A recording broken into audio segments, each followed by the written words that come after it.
The World Class Community Show is designed to bring you the latest talks on community building.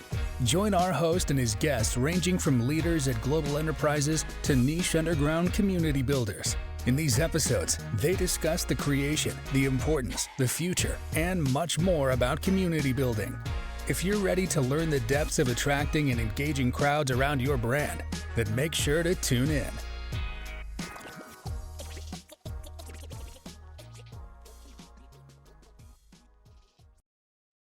Welcome to the World Class Community Show, where we invite expert community builders to share their experiences, knowledge, and expertise they've built up through the years. Our guest today is Jenny Bjorklof, and she is co-founder and community manager of Freelancers in Belgium, a community for and by freelancers. She was involved in SaaS Talk, and she's one of the biggest community managers from Entrepreneurs Anonymous in Ireland and Ghent, where she set up both chapters. Jenny lives and breathes community management and building communities, and I am very excited to talk to her today about community building. Welcome, Jenny. Thank you so much. Exciting to be here. So we have always the same icebreaker, and it's basically what kind of underground or small community are you a part of that is very unique? Well, right now I'm the leader of Freelancers in Belgium. Which is a community with the mission of making life easier and better for freelancers in Belgium. And how do we do that? We have a very active Facebook group with now 8,500 members. And then we have also next to that 10 smaller groups. So together we're with more than 10,000, where we basically connect with each other and we also ask questions. And then freelancers answer them and share their best experiences.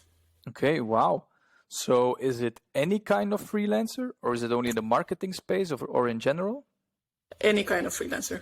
And okay. Even the word freelancer is also very loaded, but also solopreneurs find us because it's basically the people who run a business, but they work alone.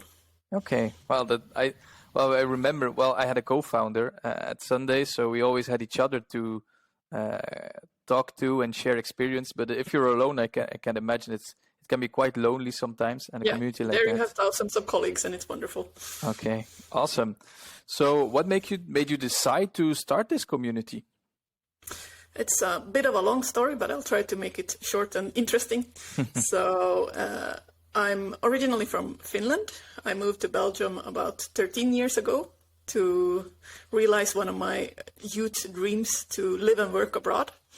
And I was working there at Volvo Trucks for 5 years in the call centers. I was helping truck drivers in need. But I also had this entrepreneurial spirit, and my other dream was to always start a business. And then my cousin called me from Ireland. And she said, Jenny, I want to start a business, but I don't have time. Can you come and do it for me? And I thought, this is my call for starting a business. So I went to Ireland, and it was horrible. I was there completely on my own. Instead of having the 200 colleagues that I was used to at Volvo Trucks and knowing exactly what I was supposed to do every day, I went to being alone and not knowing anything. So I thought, okay, how can I solve this? Maybe I need to do some networking.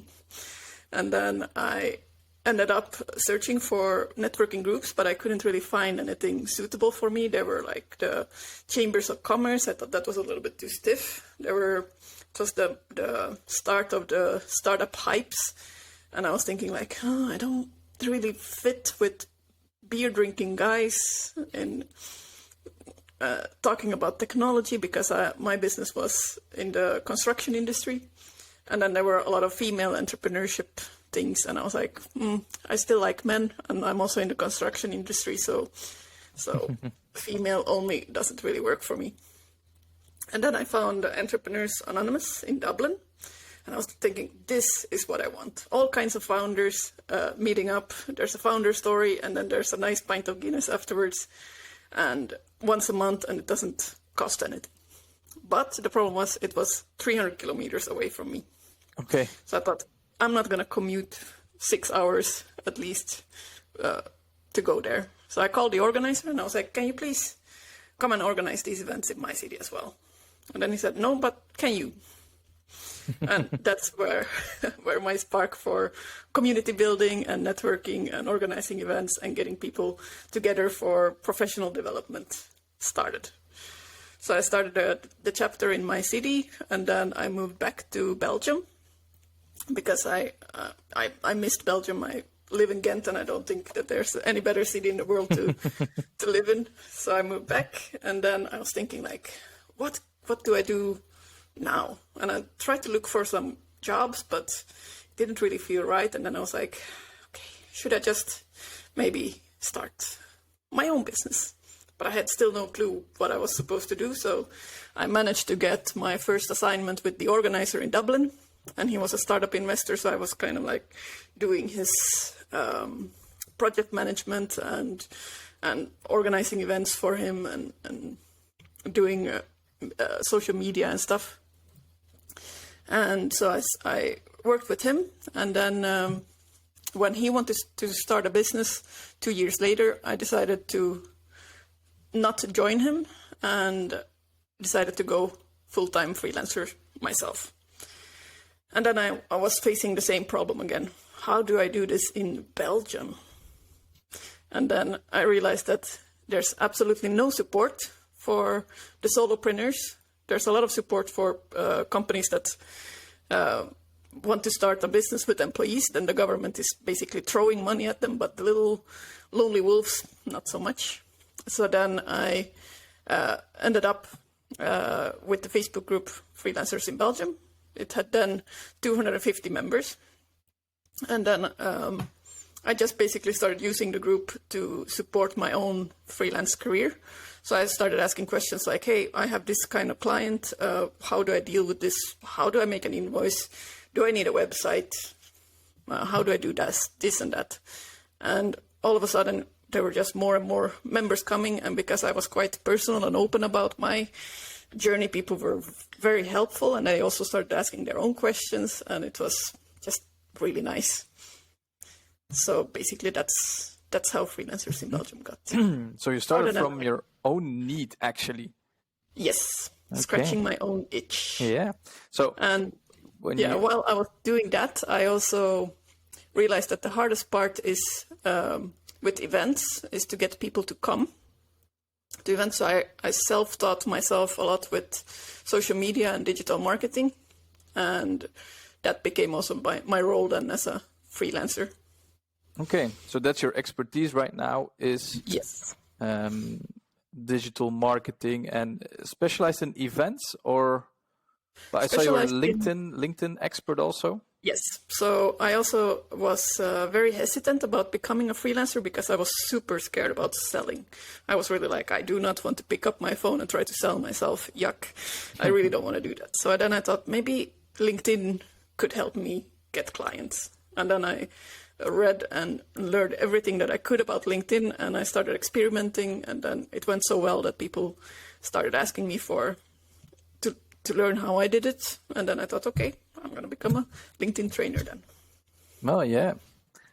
It's really interesting that your whole trajectory was, okay, I have this problem. I will look for a solution first. If it doesn't exist, I'm going to reach out to some other location that already does it, or I'm going to build it myself. Yes. So it's really, that really helps with confidence as well, to really know that, to walk the talk and do it yourself first, then it's easier to teach it as well. So the freelancers in Belgium, you said the group had already 250 members.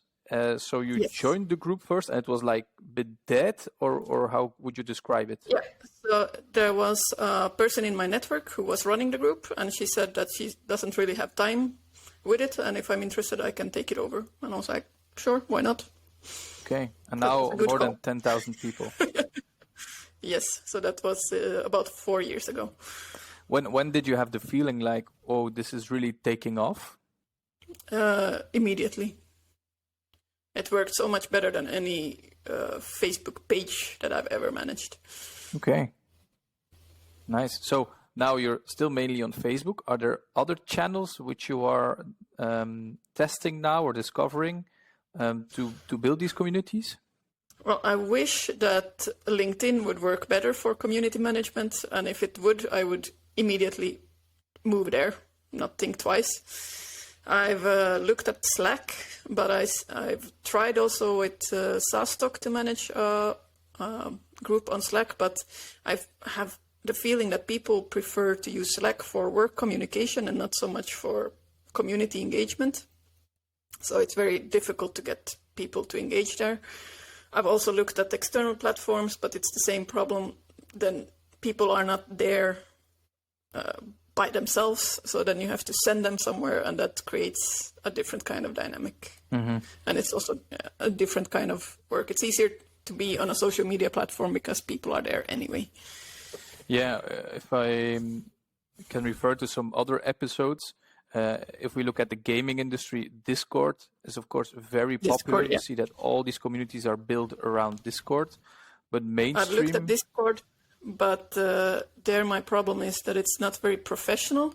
Like, it gives automatic nicknames to people, so there can be like the Wild Niels. I don't know if I would like to have my business contact called the Wild Niels. Doesn't sound that bad. There are other names as well, so which are maybe.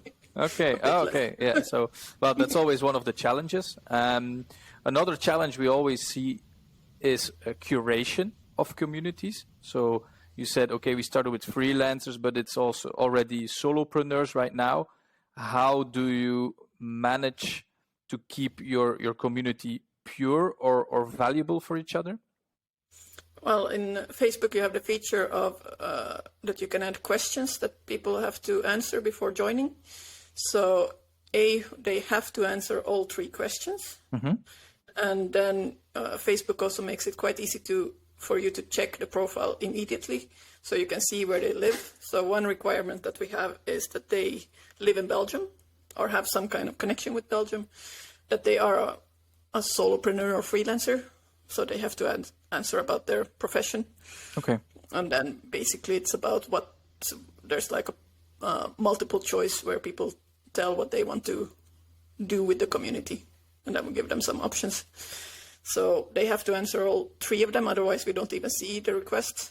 And then basically just a quick glimpse of the profile. But it's indeed a lot of manual work. Okay. You still all do this all by yourself, or do you have these leaders in the group that help you? There are volunteering community leaders for the subgroups, as we call them. And then I have a business partner. So we started a not-for-profit company next to the community to manage all the ticket sales and events and partnerships. So yeah, he helps with that, and there might be more volunteers coming as well. Okay, so we covered the digital part. Of course, your experience with Entrepreneurs Anonymous is these real-life physical meetings and events. How do you think about this in community building? How important do you think these are? I think it's crucial.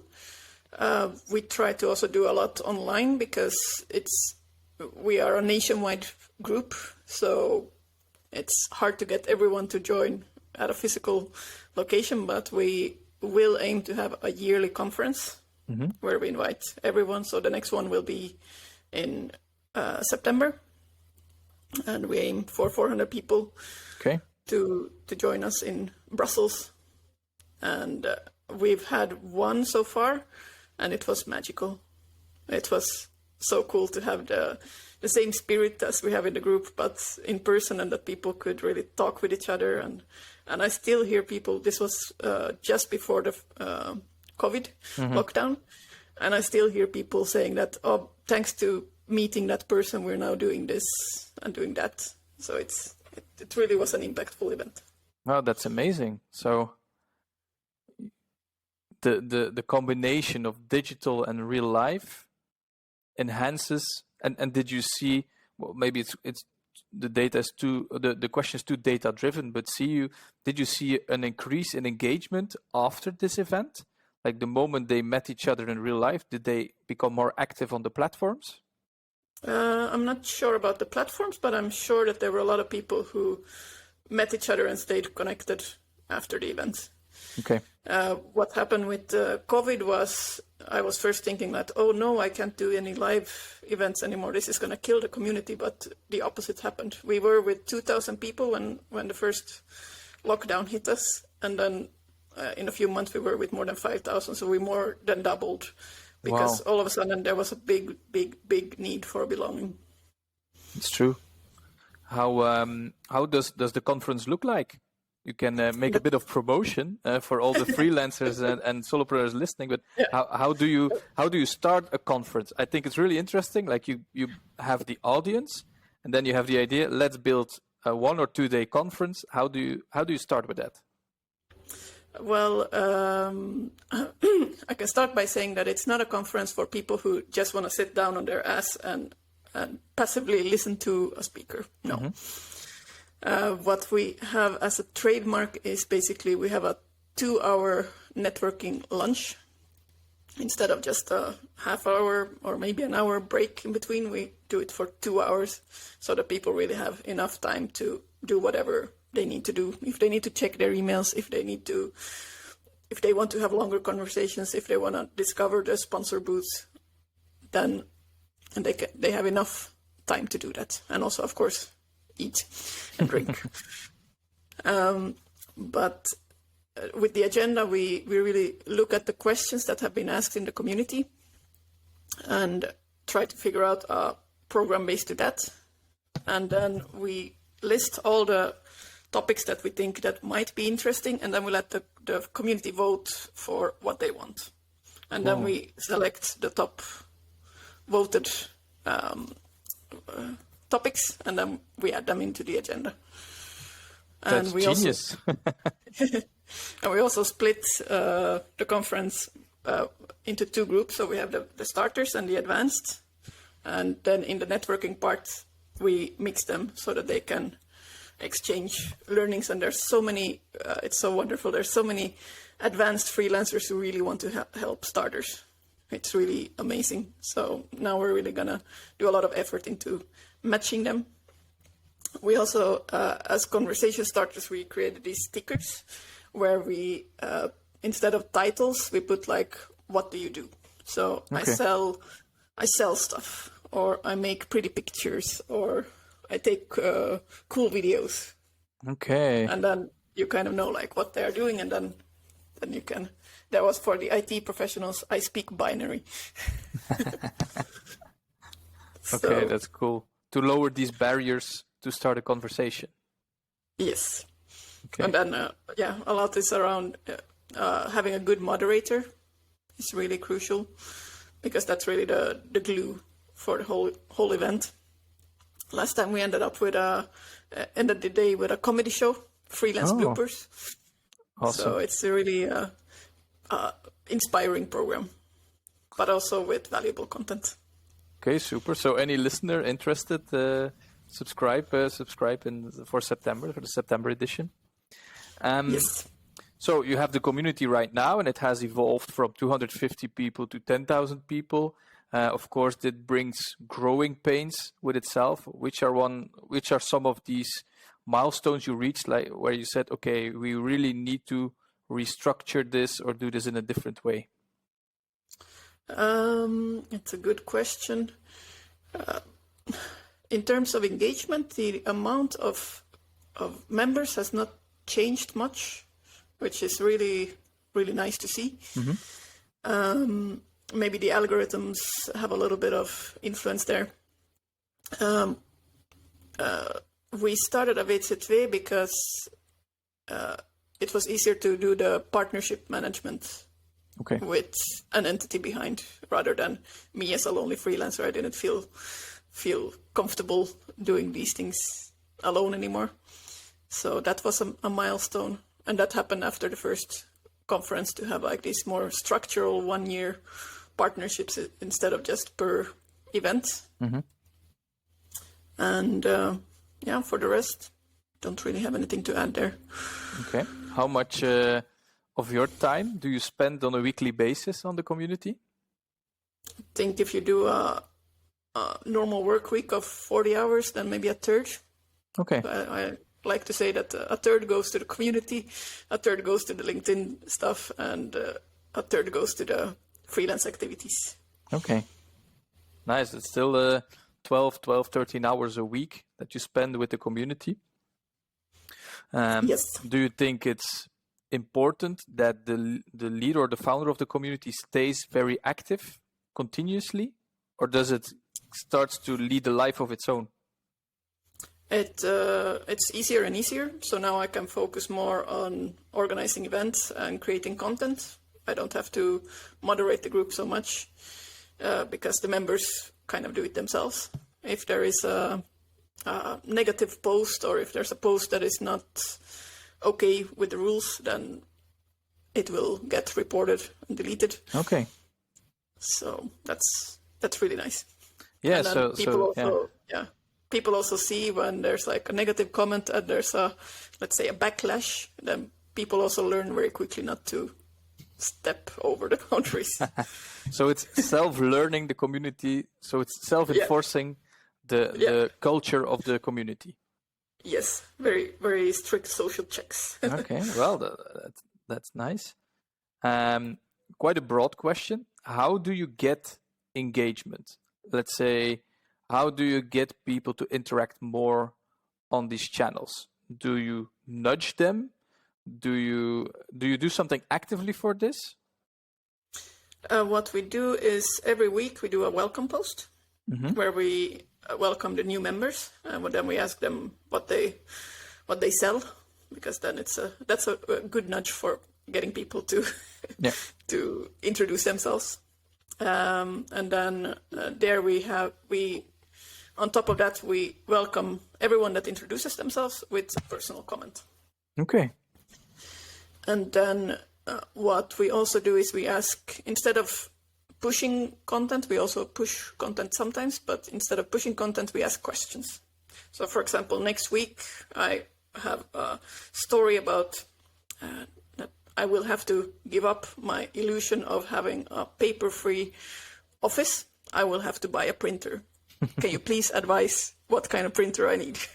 Oh, there will be a lot of replies on that one. Yeah.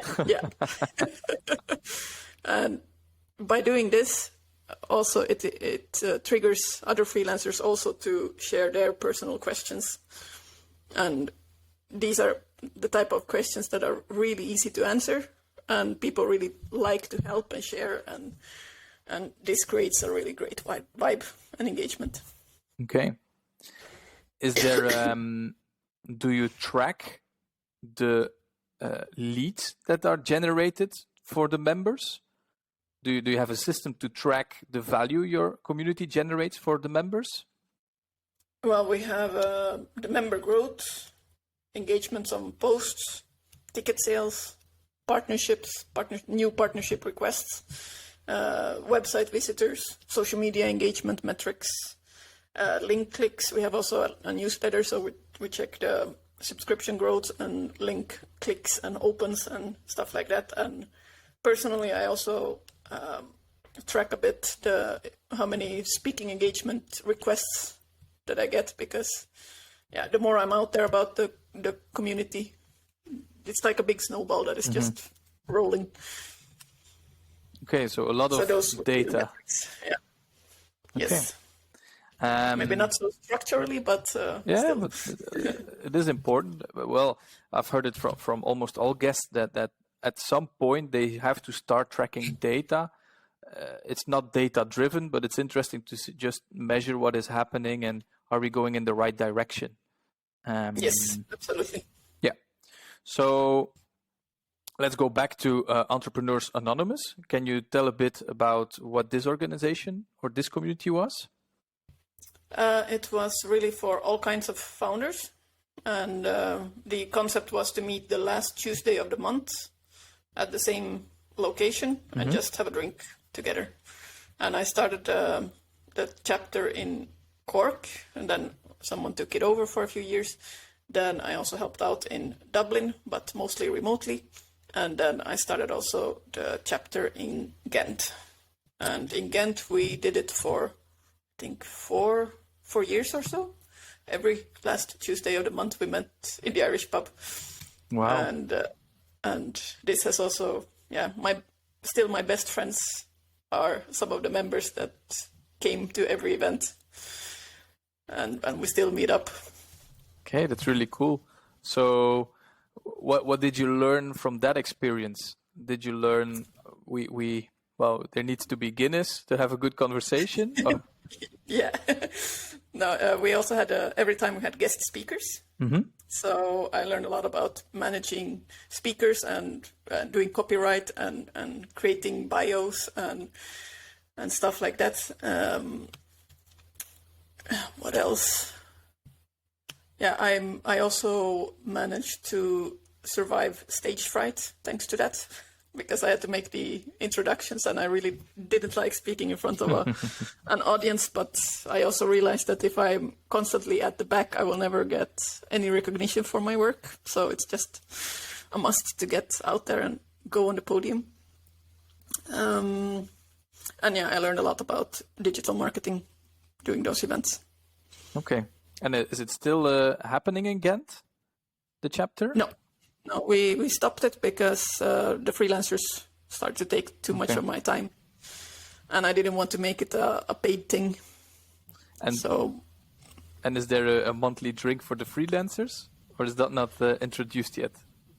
Not yet, but it's maybe something that could be interesting to do, but then I think I need some extra help. Yeah. Okay, so we talked a little bit about COVID, of course, having all physical events dropped, but you said it was a positive boost for the community. What kind of conversations were happening in the community then? Was it all COVID related, or was it just people trying to connect and trying to do business as usual? Mostly people trying to connect. There wasn't too much complaining or sadness. People were really just trying to get a boost. I had the sense. I heard from other communities, for example, in events and video and photography especially, that there it was quite tough and it was quite negative. But I tried to also really keep the group to have a positive vibe and not go into the rabbit hole of sadness and anger. Okay. Because there was nothing else that we could do. So I was always also very curious. So your roots are in Finland. You have Swedish roots also. You have lived in Cork in Ireland. You have lived in Ghent in Belgium. What do you think these cultures or the differences in cultures influence communities? Do you have the feeling that in all cultures, communities are appreciated the same way, or was it more difficult in some than others to start one and grow one? I don't have much experience with community building in Scandinavia, so I cannot answer to that. The difference between Ireland and Belgium is maybe that Irish are a bit more open, so it's easier to talk with Irish people. But then again, a lot of my community members, because I run everything in English, means that there's a lot of foreigners, and that creates this really diverse audience, and they are very keen on connecting with each other because they don't have anyone else. So there's a difference, but in the end, people really just want to connect. Okay. And it also attracts the very open-minded Belgians, and I think that's really cool. Oh, you found some? A lot. Okay, well, super. So the core of the group is on Facebook, if I learned correctly. Yes. You've touched the algorithm. How have you seen this change? Is it rowing upstream, or is it not really influencing what you're doing with community? I see, for example, immediately if there's a link in a post, that it gets a lot less traction. But if it's a question, or especially if it's a poll, then there's a lot of engagement. Okay. So content types really matter even in these closed groups? Yes. Okay. And do you have a feeling, because well, I'm not active on Facebook anymore for a while, but do you have a feeling that you reach more people in the group than in general on Facebook? Is there higher engagement in these closed groups? Absolutely, yes. Yeah. Okay. I do get a lot of engagement if I post something on my personal profile, but that's then I'm very careful with what I put there because I don't want to bore my Scandinavian family and friends with too much professional related content. I do that on LinkedIn. Well, LinkedIn is actually becoming quite personal. I've seen all these posts with people posting about their children, and so it's getting more and more personal. It's, the border is getting thinner and thinner between Facebook and LinkedIn. Yeah. And Twitter, do you use Twitter?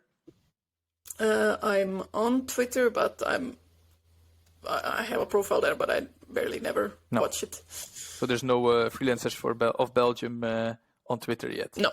We do have an account on Instagram, but I'm also managing that one, and I'm not doing a great job, so maybe I will need a volunteer for that one too. Okay, so all applicants, please email Jenny or add her on Facebook. So if there's one thing people should remember from this interview, let's say I think from all the people I spoke to, you have one of the longest track records in community building and a lot of different things. What is it that you would give aspiring community builders or people who are in the same situation as you were, looking for a like-minded group and can't find it and want to start themselves? What advice would you give them? This is an easy one. To get attention, give attention. That's nice. Read. I suggest to read the book How to Win Friends and Influence People by Dale Carnegie. Yeah. It really changed the way how I behave with people and especially on social media. It's a very good book. That was my first business book I ever read. Yeah. I can advise it to everybody. Yeah, true. Yes. So. Okay. And then we have the final critical thinker. That's something we ask from everybody. So if you were hired by a startup or a brand that nobody knows, and they ask from you to start building a community, what would you do in the first 30 days? Well, building a community is it has a lot of similarities with marketing. And a resource that has helped me a lot is the 7 P's of community building by CMX, which is like a community for community builders. Mm-hmm. They have also a really active Facebook group and a lot of resources on their website as well. So I would recommend new community builders to check that out. The 7 P's are purpose. So have like a clear goal with your community. The second one is people. Who is it that you want to attract? Place. Where do you want to meet? 4 is participation. So what is it that you want them to do? And then policy is all about the rules. Have clear rules. These can also change while you go, so don't be too focused on that. Promotion, how will you get new members? And then performance, how will you measure the success? So it's basically like a marketing campaign. I would also recommend not to start a community around your own name. I don't think Jenny's group for freelancers would work as well as Freelancers in Belgium. This also gives you an asset that you can turn into anything else and something that can leave a legacy in case you want to stop. And then also try to be neutral. People really don't like community with too much commercial purpose. So if you can, try, instead of starting your own community, try to help an existing community, or try to find partners with a similar offering, or with a complementary offering but similar audience. And think long term and also invest in it. It takes a lot of hard work to build a community, so try it at least for 6 months before you give it up. don't give it up after the first month. So, and then of course give attention, ask a lot of questions. I think those are very valuable words. And I'll add the link to CMX, was it? Yes. CMX, I will add the link in the show notes. So aspiring community builders can check them out. And of course, I'll put in the link to Freelancers of Belgium and any other, maybe the roadshow or the conference. I can add the link to once it's live. So yes, it will be on the website. Yeah, I will push all traffic I can towards your community or everybody who wants to be involved. And then I can only thank you a lot, Jenny, for these very insightful words and this wonderful conversation. Again, every time I am so taken away by how deep this community building actually goes and how much of an expert a lot of people like you are in gathering people together and making them feel like they belong somewhere. So I can only ask you to keep doing what you're doing. And I really hope that we meet each other soon in person and we can chat further about this. Great. Thank you so much. Thank you very much. And bye, Jenny. Bye-bye. Thank you so much for listening to the World Class Community Show. If you liked this episode, make sure to subscribe to our channel on your preferred podcast platform. Looking forward to inspire you again on the next show.